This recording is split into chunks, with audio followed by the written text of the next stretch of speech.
Donc moi je vais vous parler d'un auteur qui pour moi est très exotique, Robert Cittalaer, parce qu'il est autrichien et je ne connais rien à la culture autrichienne.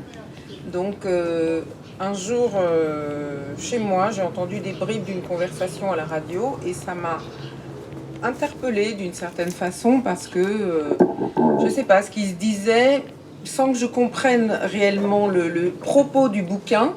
Mais la façon dont il s'exprimait, ça m'a...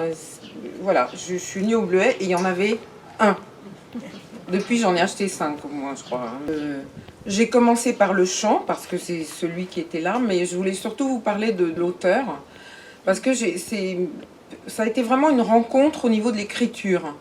Il a une écriture très précise, très intime, dans l'intimité et une sincérité de ses personnages. Ce qui est un peu paradoxal de parler de personnages en parlant de sincérité, mais il donne l'occasion à des gens de s'exprimer sur leur profonde intimité. Et il le fait d'une manière très simple et très ciselée. Et les deux autres, parce que hélas je ne lis pas l'allemand, il n'y a que 3 livres de cet auteur qui ont été traduits. Il y a Une vie entière, la vie d'un homme qui doit avoir des chromosomes de montagne dans son sang. C'est pas possible, il ne vit que dans la montagne, pour la montagne.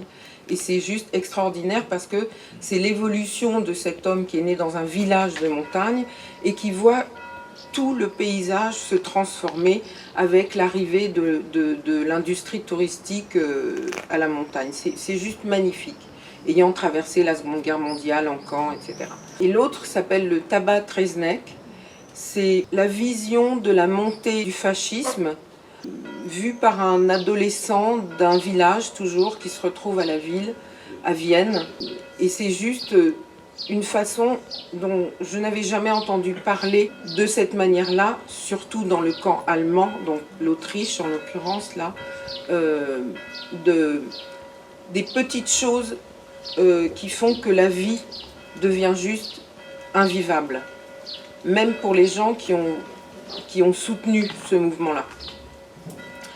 Et donc, comme il faut choisir un bouquin, donc j'ai choisi Le Chant. Et celui-là, il est paru en 2018. Il y en a un prochain qui va arriver, là, qui a été écrit en 2020. Donc en fait, ça, c'est un dispositif très simple. Il y a un lieu, un cimetière. Il y a un personnage qui sert de fil rouge.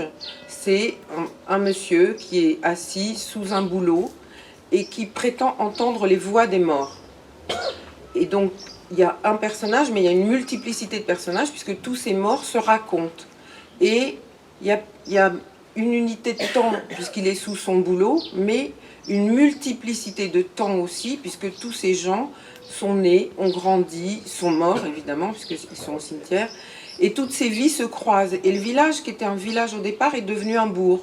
Donc il y a toute une évolution de la perception de tout cet environnement qui est tellement poétique. Enfin, non, c'est pas de la poésie pour moi, c'est vraiment, c'est intime, quoi. Les gens nous disent des choses qu'ils n'ont pas pu dire de leur vivant. Je vais plutôt vous lire un extrait. Chaque chapitre, on va dire, est la voix d'une personne. Et là, c'est Peter Lichtlein, qui est un enfant particulier.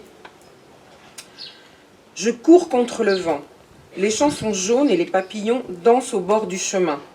Je cours, mes poumons brûlent et je pense à ma mère. Elle ne le sait pas encore, parce que moi-même, je ne le sais pas encore. Elle est ma mère. Je suis un crapaud. Le vent me fait du bien. Je ne sens pas ma figure. Je cours, je cours. Les arbres tendent leurs bras vers le ciel et je sens déjà l'odeur de l'étang. L'eau est noire et tranquille. Je m'allonge sur mon lit de roseaux et j'attends. J'attends que le soleil disparaisse et que le bourdonnement et le grésillement cessent autour de moi. La nuit tombe, mais je n'ai pas peur. Je m'imagine des choses que je ne peux pas me rappeler. Puis je me lève et enlève mes vêtements. Je les range bien, les uns à côté des autres. Je ne veux pas fâcher ma mère. La lune est suspendue dans un arbre. J'entre dans l'eau. Je vois mes pieds blancs scintiller sous la surface. J'avance. L'eau est toute douce et la vase, entre mes orteils, fait une drôle d'impression. Je m'arrête et j'écoute. Puis je me laisse simplement tomber en avant. Je ne sens pas le froid. Je sais que si je plonge assez profondément, je trouverai le soleil au fond.